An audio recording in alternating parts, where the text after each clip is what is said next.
0086. So, Mr. Bojangles, if you will, DJ Uiagalelei has a new partner in the NIL era, and this time around, it's another big brand. And I'll be honest with you, I know we've talked about players like De'Aaron King at Miami partnering with the Florida Panthers being a first, but Bojangles not the largest franchise in the world. I think we all know that, kind of being local here in the Midlands and around the Southeast. But Dr. Pepper, that's right, Fansville, the great sort of satire comedy events that they have taking place during ball games with Dr. Pepper in the town, where maybe Brian Bosworth, I think, is the sheriff, and you kind of run into this, that, and the other. Well, guess what? Your quarterback, DJ Uiagalelei, will make his debut in a Fansville commercial on August the 23rd.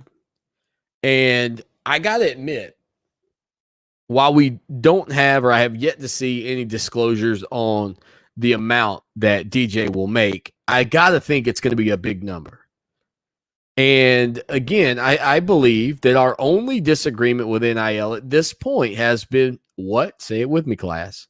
It's been the fact that we don't really have any rules. It's just so wide open.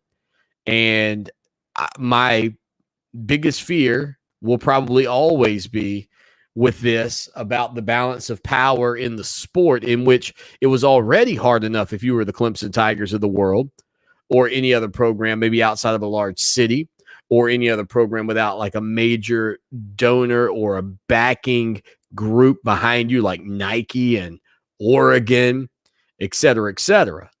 And so for me, again, this is not about keeping Clemson on top as much as this will always be. And look, you see, if you're a great team, you're going to have opportunities. Like at this point, to supersede Clemson and DJ's partnership with Dr. Pepper is going to be tough. Like, is somebody going to eventually sign with Coke? A big deal, maybe a major deal. But when it comes down to college football and the brand, there is no denying the fact that that Dr. Pepper, because of their Fansville commercials, are entrenched in this sport, from being bowl sponsors, from being a part of the ACC championship game, on and on and on. Whatever the circumstances are, that or the partnerships that Dr. Pepper has made, a lot of them are ingrained in your college football Saturdays. And so now people across the country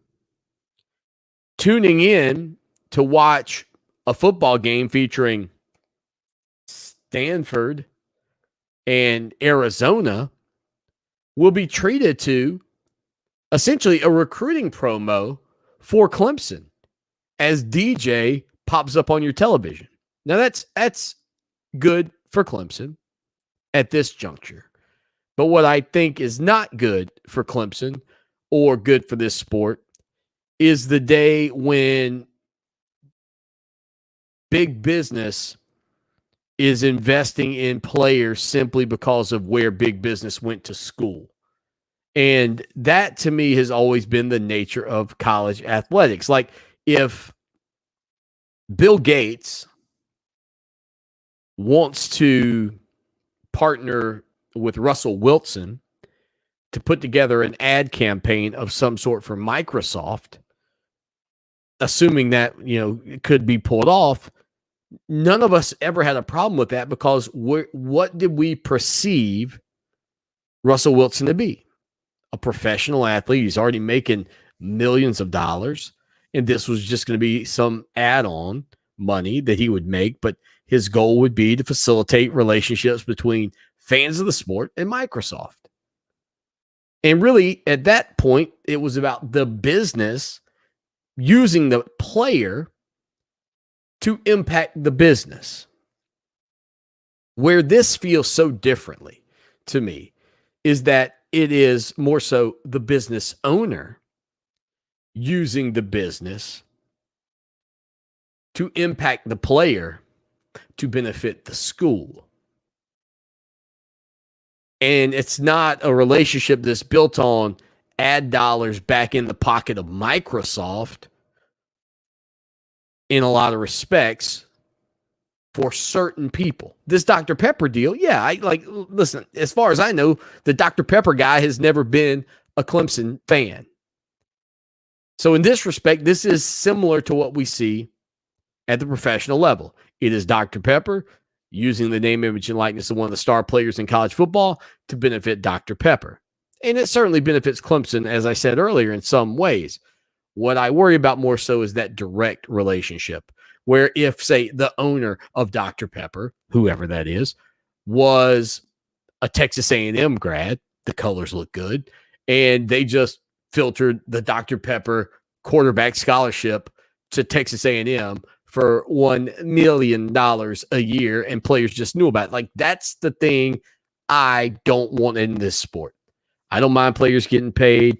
I don't mind players having the NILs. I've gotten used to that. But there is a level of we just need a little control, a little guidance.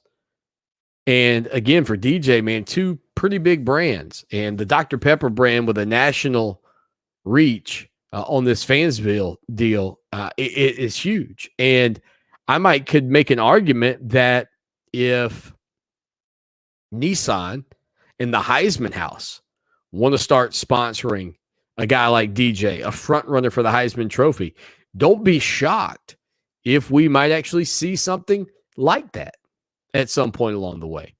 803-450-0086, 803-450-0086. Like, share, subscribe, tell your friends and neighbors and your friends' neighbors about the show. We'll be right back. I'll tell you about something hideous I saw yesterday. Stay with us.